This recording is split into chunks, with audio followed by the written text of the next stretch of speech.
All right, so we are about to go ahead and plant some of these seeds. You guys know I have some seeds that are already started and they doing really, really good. Okay, sorry, I'm switch my hat.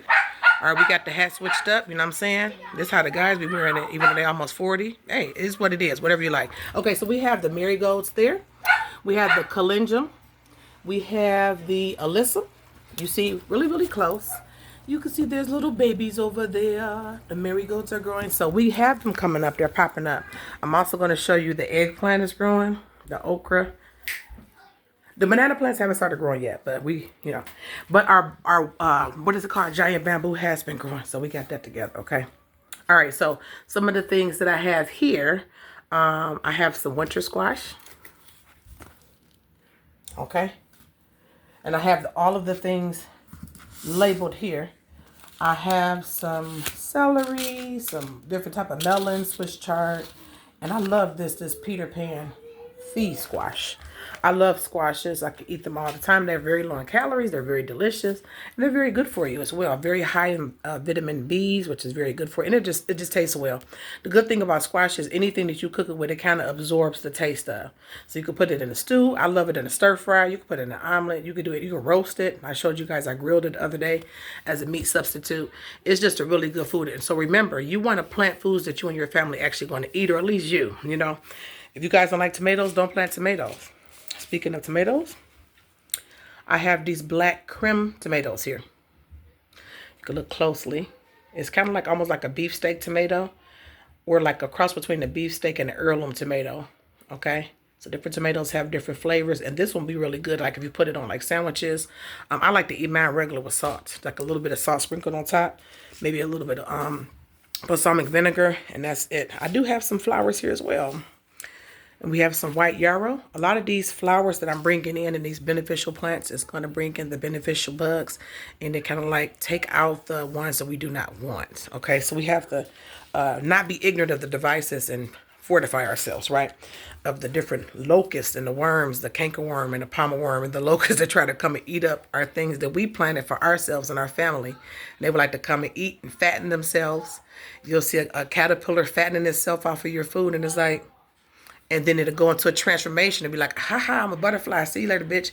It's like, no, you became a butterfly because you ate my stuff. So we're going to bring in, we can't fight bugs because we're not the bugs. We're going to bring in some bugs that would like to eat them.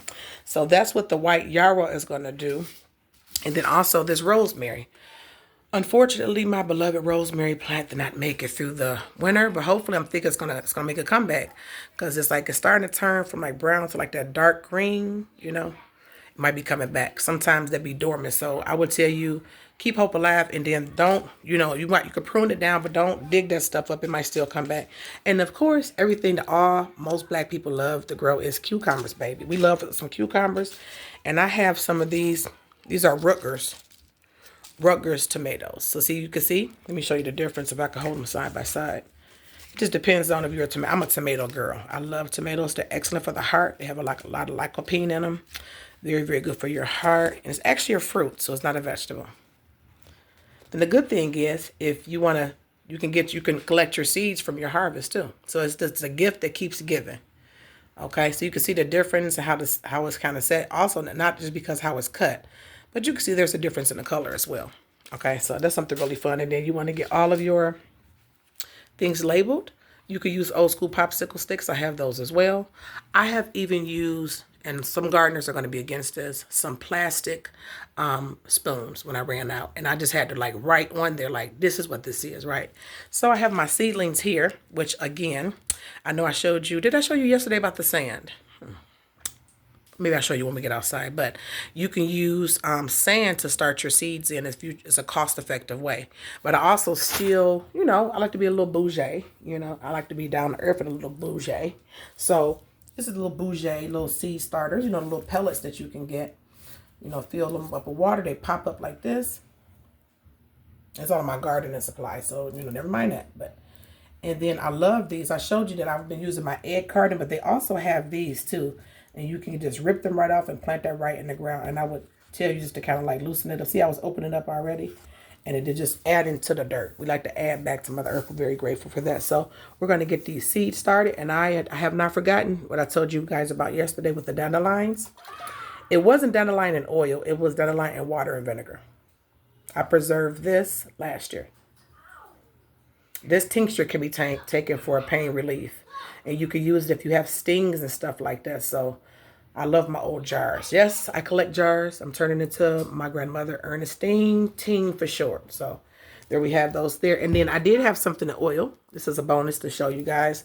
And this is an old coffee jar. So I don't want to hear it. Okay, I don't drink coffee no more. But I keep the, see. Or wheat germ. It's one of those. I don't know. But see, this is the evergreen that you could put in oil. And this also can be used as a natural Bengay.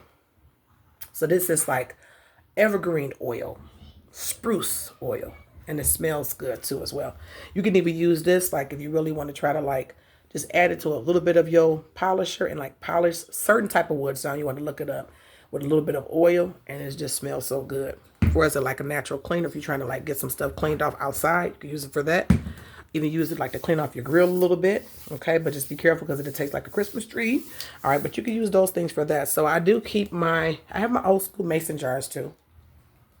But that's the pine oil. Okay, so that's what I do with my dandelions that my girls are going to pick some more of today. But we like to rinse them, dry them out. You know what I'm saying? Again, the whole thing is edible.